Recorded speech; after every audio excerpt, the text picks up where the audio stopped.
Good morning, or whatever time it is where you are. Beagle and I just woke up and we are having a walk in the woods this morning. Having a great time. Bentley's on his check cord, so he can kind of be free a little bit until he tries to go off the path, and then I have to go pull him back. But we're having a good time, having a sniff, seeing what's out here in the woods today, and it's pretty nice. I think this trail is probably, well, maybe the most, but one of the things I'm gonna miss a lot about being in Austin when I moved to Dallas in April. It's a great place to be in the morning because there's, hardly anybody here. Most people are at work right now, or going to work, I would assume. Ooh, that's an interesting smell.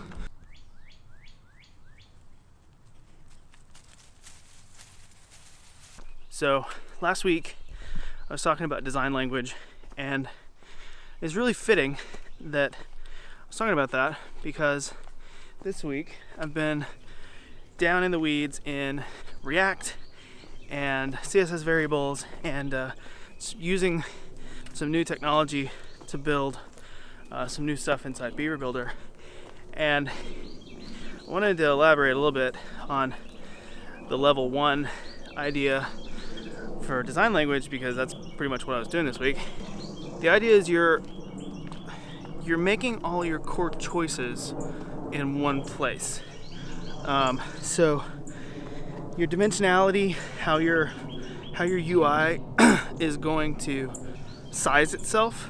So like, for example, I did pretty much all of my variables using a base unit, which was like, I set it at 20 pixels just to start with. You'll kind of find your way through it as you go and things will change, but come on, Bailey. But my base unit is 20, and so then like all my font sizes that I'm going to use are going to be multiples of that base unit.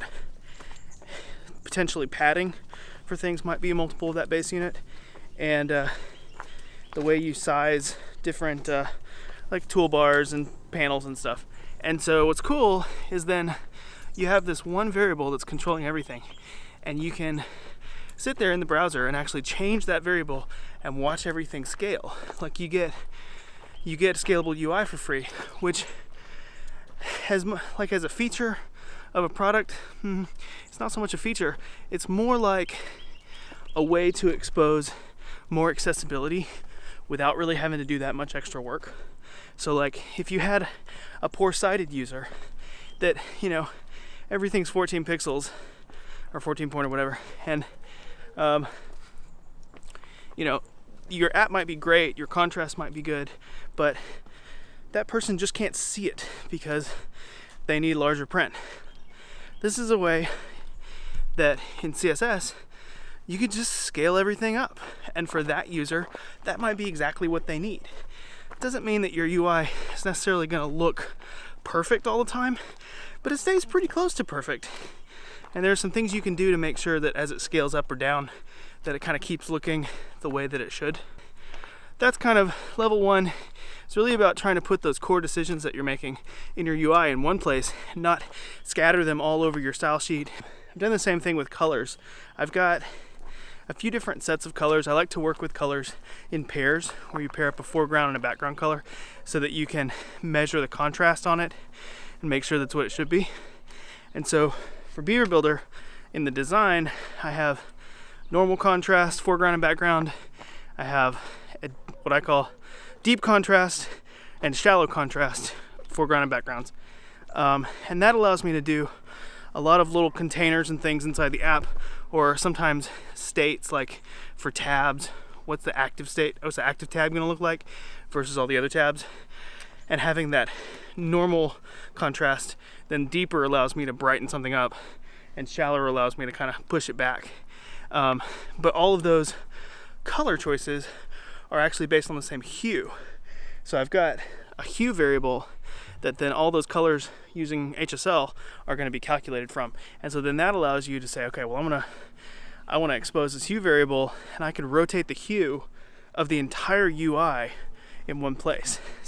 If you're doing white labeling, it's really useful because people like to brand applications with their own look. And so this way you could allow somebody to change the hue of your application, but all the contrast stays where it needs to be. So I'm really liking CSS Variables a lot. And so far, the only real compatibility issues that go along with them. Hey Bentley, look at him, he's like way back there. Come on, bud. Keep up. Hi. Hello, hello, hello. We're almost to the end of this thing. There's a nice little park up here.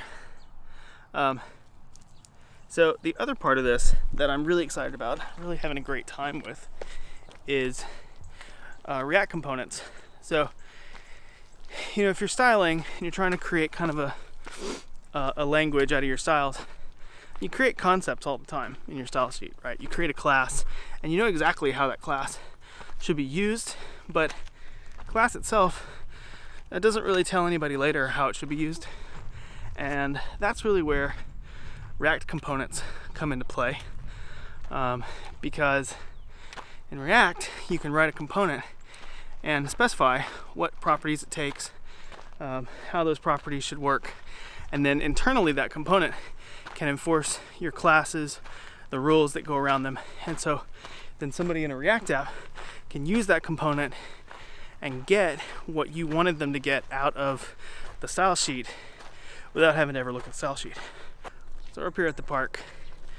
We're about half an hour walk from our house, but it's been fun getting over here, and we're about to walk back. Take a right, kid. Good job. Yeah, that way. Let's go. So the other thing that I'm really liking about React components, I forgot what it was.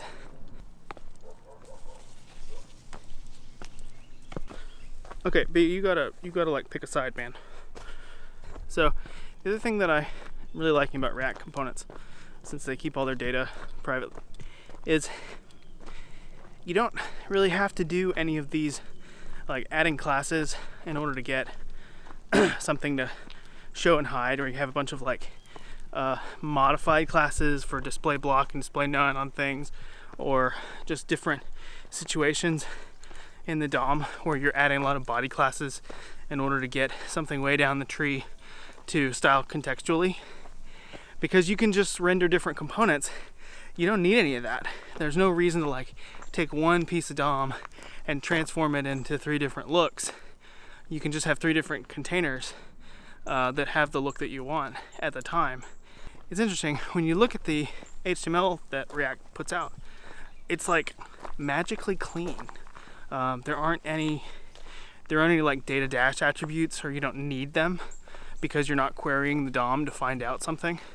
That data is already stored in props or state, and so it just, like, over time, I think it'll result in just having really a lot cleaner HTML under the hood. And I mean, you're shipping fewer characters. It may be a small thing when you first start, but over time you're going to ship a lot fewer characters over the wire, and your CSS gets smaller because you don't have a bunch of little augmenting classes that are just displaying or changing the appearance of something. Everything gets a lot more compact.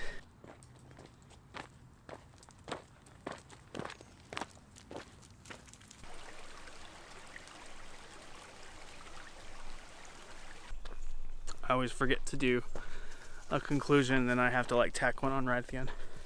Alright, Beagle and I are almost back up the hill to our apartment, and hope you've enjoyed the walk with us. It wasn't too bumpy. Yeah, thanks for listening. That's about all the vlog I have in me today, but come on, B. Hope you guys have a great day, whatever you're doing. Don't forget to like and subscribe. We'll see you next week. Bye.